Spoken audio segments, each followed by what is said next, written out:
विवाह के बाद पहली बार मायके आई बेटी का स्वागत कुछ दिनों तक चला।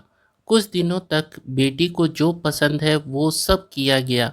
वापस ससुराल जाते समय पिता ने बेटी को एक अति सुगंधित अगरबत्ती का पैकेट दिया और कहा कि पुत्री, तुम जब ससुराल में पूजा करोगी तब यह अगरबत्ती जरूर जलाना। माँ ने मंद स्वर में कहा, बिटिया प्रथम बार मायके से ससुराल जा रही है तो भला कोई अगरबत्ती जैसी चीजें देता है। पिता ने झट से जेब में हाथ डाला और जेब से जितने भी रुपए थे वो सब बेटी को दे दिए। ससुराल में पहुंचते ही सासू माँ ने बहू का बैग टटोला और पूछा कि तुम्हारे माँ बाप ने विदाई में क्या दिया। कुछ विशेष न मिलने पर उनकी नज़र अगरबत्ती के पैकेट पे पड़ी।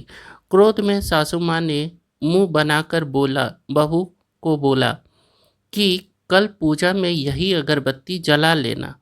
सुबह जब बेटी पूजा करने बैठी, अगरबत्ती का पैकेट खोला तो उसमें एक चिट्ठी निकली। लिखा था, बेटी, यह अगरबत्ती स्वतः जलती है मगर संपूर्ण घर को सुगंधित कर देती है। इतना ही नहीं, आसपास के पूरे वातावरण को भी अपनी महक से सुगंधित एवं प्रफुल्लित कर देती है।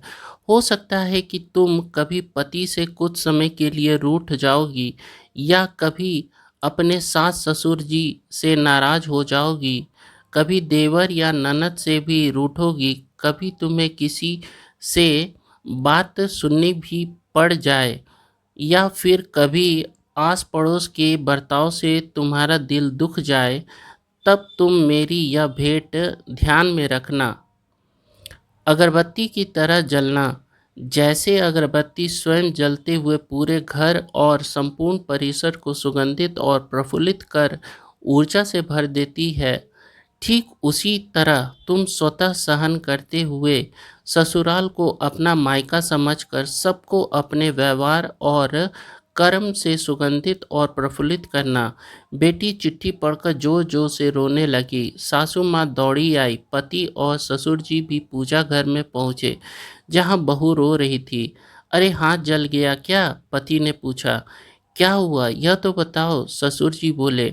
सासू माँ अगल बगल के सामान में कुछ है क्या यह देखने लगी तो उन्हें पिता द्वारा सुंदर अक्षरों में लिखी हुई चिट्ठी नजर आई। चिट्ठी पढ़ते ही उन्होंने बहू को गले से लगा लिया और चिट्ठी ससुर जी के हाथों में दे दी।